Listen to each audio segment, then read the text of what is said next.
Phone call తో మీ బంగారాన్ని విడిపించి ప్రెజెంట్ మార్కెట్ రేట్ కే కొని బ్యాలెన్స్ అమౌంట్ ని క్యాష్ గా లేకపోతే సమానమైన బంగారాన్ని మీకిస్తుంది అక్షయ గోల్డ్ హబ్.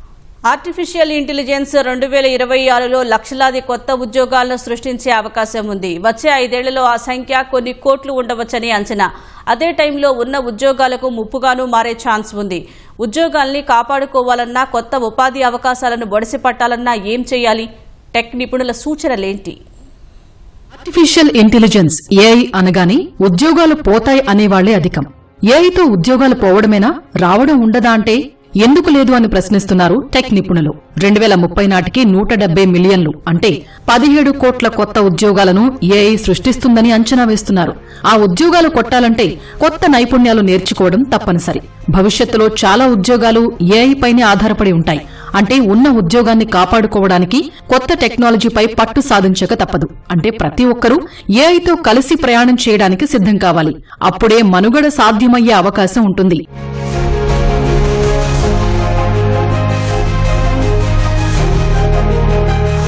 మరి ఏఐతో పోయే ఉద్యోగాల సంగతేంటి అంటే ఇప్పటికే అనేక రంగాల్లోకి ఆర్టిఫిషియల్ ఇంటెలిజెన్స్ ప్రవేశించింది. 2025లో చాలా ఉద్యోగాల్ని భర్తీ చేసింది. 2026లో ఉధృతి మరింత పెరుగుతుందని గాడ్ ఫాదర్ ఆఫ్ ఏఐగా ఖ్యాతి పొందిన జెఫ్రీ హింటన్ అంచనా వేస్తున్నారు. భౌతిక శాస్త్రంలో అపార ప్రతిభతో 2024 నోబెల్ గెలిచిన హింటన్ ప్రఖ్యాత గూగుల్ కంపెనీ న్యూరల్ నెట్వర్క్ విభాగంలో పనిచేశారు. ఏఐ కారణంగా 2026లో దాదాపు 7.5 కోట్ల ఉద్యోగాలు ప్రభావితమవుతాయని లెక్కగట్టారు. అనువాదకులు, చరిత్రకారులు, సేల్స్ రిప్రజెంటేటివ్స్, రచయితలు, కస్టమర్ సర్వీస్ రిప్రజెంటేటివ్స్, జర్నలిస్టులు, డేటా సైంటిస్టులు, వెబ్ డెవలపర్లు, మార్కెట్ రీసెర్చ్ అనలిస్టు ఉద్యోగాలకు ఎక్కువ ముప్పు ఉంటుందని హెచ్చరించారు. ఆరోగ్య, విద్యారంగాల అభివృద్ధికి ఏఐ ఉపయోగపడుతుందని జెఫ్రీ హింటన్ అంచనా వేశారు.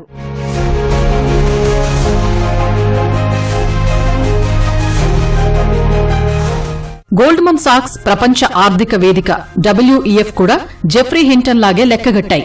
ఏఐ జోరుతో కంప్యూటర్ ప్రోగ్రామర్లు, అకౌంటెంట్లు, న్యాయ సహాయకులు, కస్టమర్ సర్వీస్ రిప్రజెంటేటివ్స్, క్రెడిట్ అనలిస్టుల ఉద్యోగాలకు ప్రమాదం పొంచి ఉందని గోల్డ్మన్ సాక్స్ అంచనా.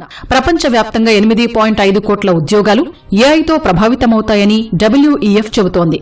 ఇప్పటికే సీఈఓలుగా పనిచేస్తున్న 46% మందికి ఆర్టిఫిషియల్ ఇంటెలిజెన్స్ పై శిక్షణ అవసరమని మరికొందరు నిపుణులు అంటున్నారు. ఏఐతో పోటీ పడటం లేదా ప్రతికూల అభిప్రాయంతో ఉండటం కంటే కలిసి పనిచేయటం అలవాటు చేసుకోవాలని సూచిస్తున్నారు. అప్పుడే పనితీరు మెరుగవుతుందని, మన ఉద్యోగాలు సురక్షితంగా ఉంటాయని స్పష్టం చేస్తున్నారు.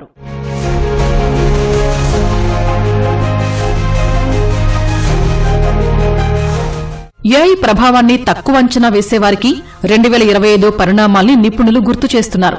ఏఐ కారణంగా గత ఏడాది 14% ఉద్యోగాలు ప్రభావితమయ్యాయి. అమెజాన్, మైక్రోసాఫ్ట్, IBM సహా ప్రముఖ కంపెనీలెన్నో వేల మంది ఉద్యోగుల్ని తొలగించాయి. కనీసం 40 లక్షల నుంచి 50 లక్షల మంది ఉద్యోగాలకు దూరమయ్యారు. ఒక్క అమెరికాలోని 19 లక్షల మంది ఉపాధి పోగొట్టుకున్నారు. చైనాలో 12 లక్షలు, భారత్లో 6.5 లక్షలు సహా ఇతర దేశాల్లోనూ లక్షల మంది ఉద్యోగాలను ఏఐ దెబ్బకొట్టింది. మరెన్నో లక్షల మంది కెరీర్ను మార్చుకోవాల్సి వచ్చింది.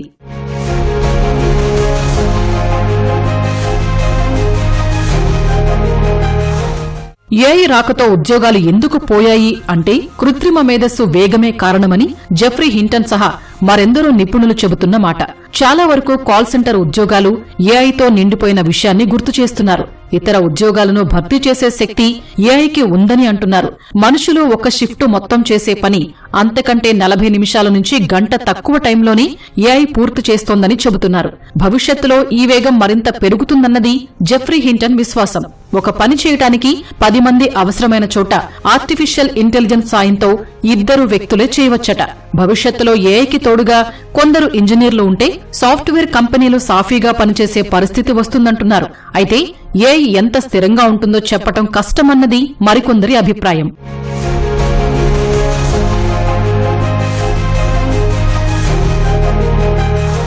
అమెరికాకు చెందిన ప్రఖ్యాత Massachusetts institute of technology MIT లెక్కల ప్రకారం కొన్ని రకాల ఏఐ ప్రాజెక్టుల్లో 95% విఫలమవుతున్నట్లు వెల్లడైంది. కేవలం 5% మాత్రమే విజయవంతమవుతున్నాయని తేలింది. మరికొన్ని రంగాల్లో 75 నుంచి 80% విఫలమైతే ఇంకొన్ని ప్రాజెక్టుల్లో 50% ఫెయిల్ అయినట్లు నిర్ధారించింది. మనుషుల స్థానాన్ని ఏఐ పూర్తిగా భర్తీ చేయటం కష్టమని కంపెనీలు కూడా గుర్తించాయి.